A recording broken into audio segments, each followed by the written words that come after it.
If you teach the child everything, you spoil them of the ability to learn properly. You understand me? And so a great teacher's always gonna leave something out so it leads you to a journey. We are overly informed society, but we under-execute.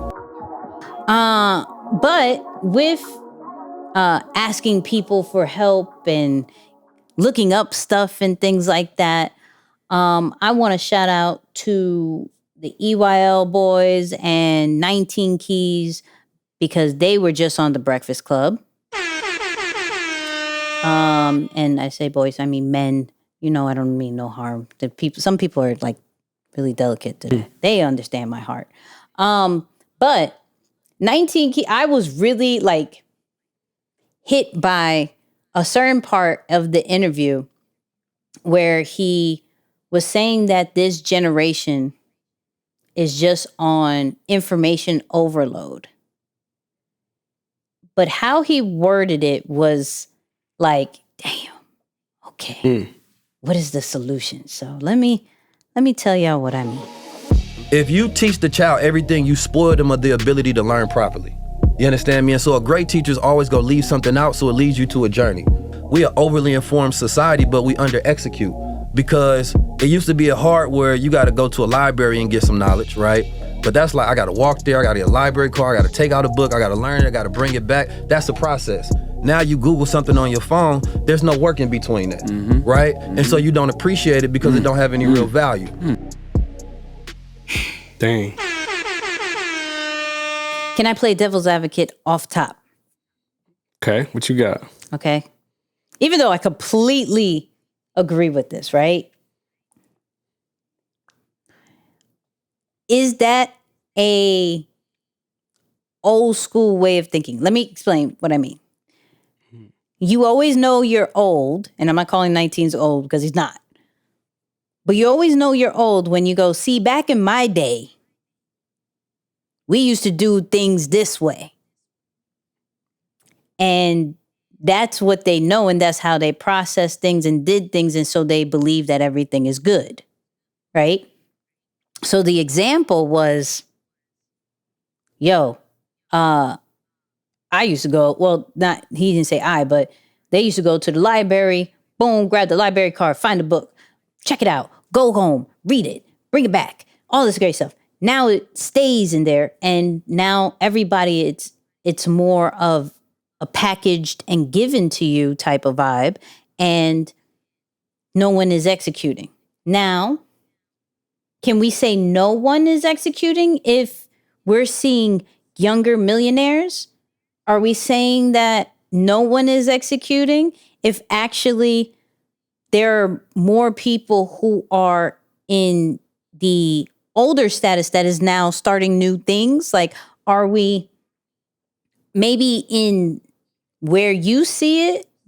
Because I feel a certain kind of way, and this is real raw thought, because I was like so impressed by this, and then I was like, hold on.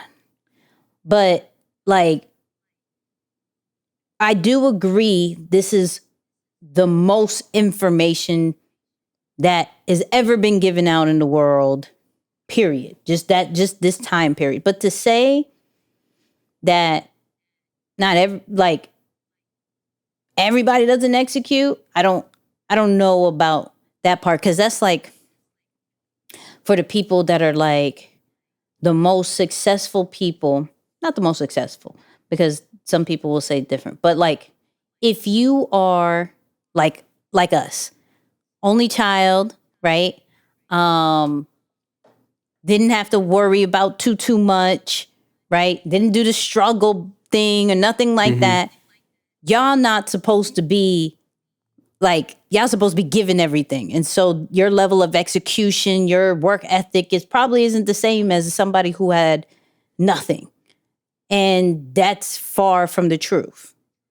So I look at it almost the same way, like kind of that generation, like, okay, we did have to get our books and we had to walk through the snow and get it and come back and it was cold and now I have to read this book. But this whole podcast is based off research. Right. So I don't know, that's playing devil's advocate, even though, like I said, I agree with this. I'm playing devil's advocate. Now, I mean, I will say the part of it through the context of the interview, and I heard that probably a little bit more than half of it.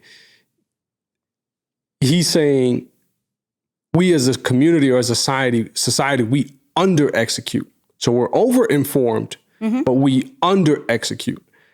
My caveat to it, or my piece to it is, I think we don't execute to enough things that are meaningful. I like that. That's that. Yeah. We don't really contribute to stuff that it's like, okay, like everyone is just trying to do what they call, like get their time back or leave. Like, I'm telling you, last week we were at the hospital, and this is slightly off topic, but let me just kind of give you an example. Last week we were at the hospital, and to see the amount of people in the emergency room that are supposed to be like, yo, emergency, like, okay, let's get you taken care of, because clearly it's exactly what we're in, an emergency. Like, it's an emergency situation.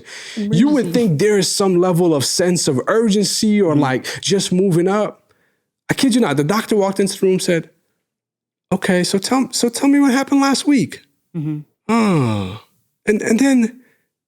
about now?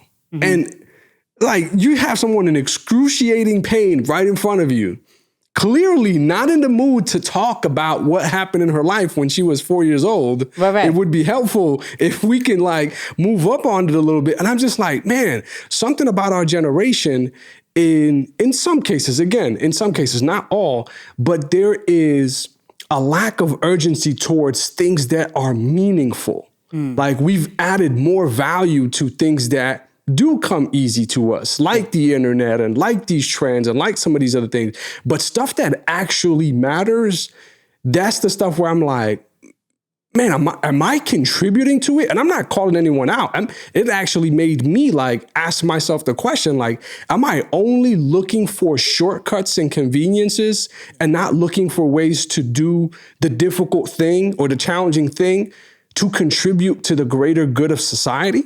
Like, I would just hope that with all this information, we don't forget that it's just a matter of making or creating an easy life for ourselves, but not impacting society.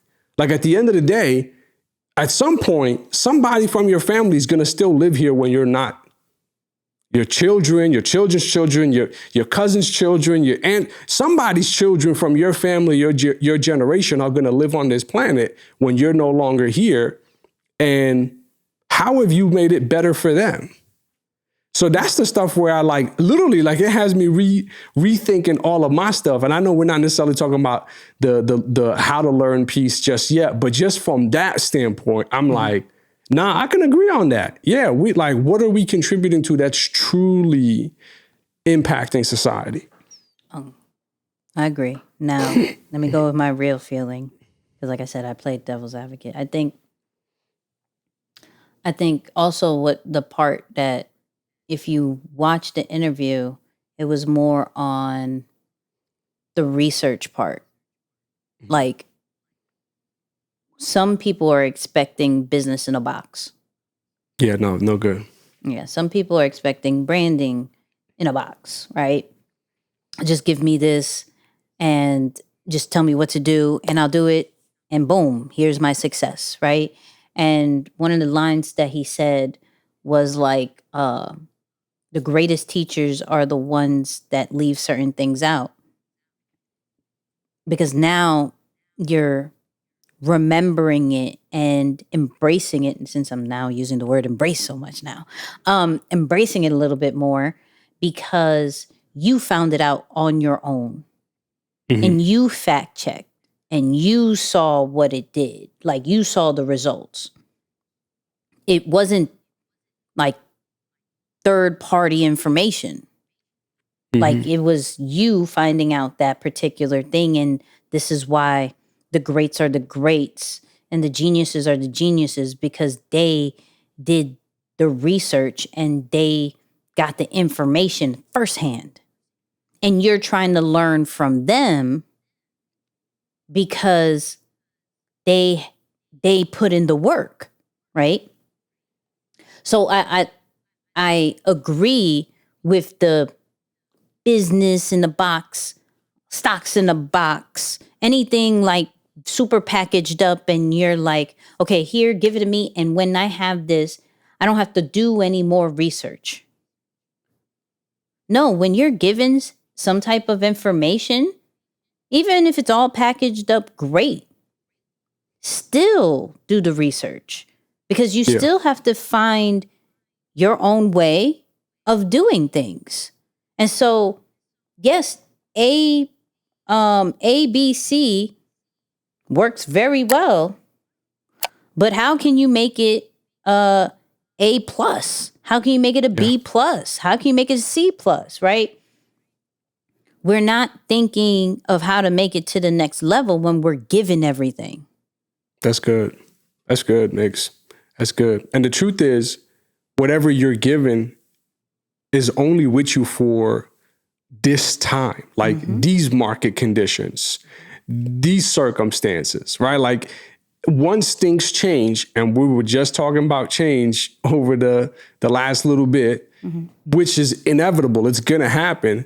If you're not taught the instincts of what helped build this box that you have in your hand or that was handed to you, you're not going to be able to take it with you to the next phase or the next just market shift or wherever things are going. So I definitely agree with that. I always used to think of it through the lens of confidence. Like when you do it yourself or when you learn how to do it, you become more confident. But I think there's also a part of it that it gives you a bigger fight.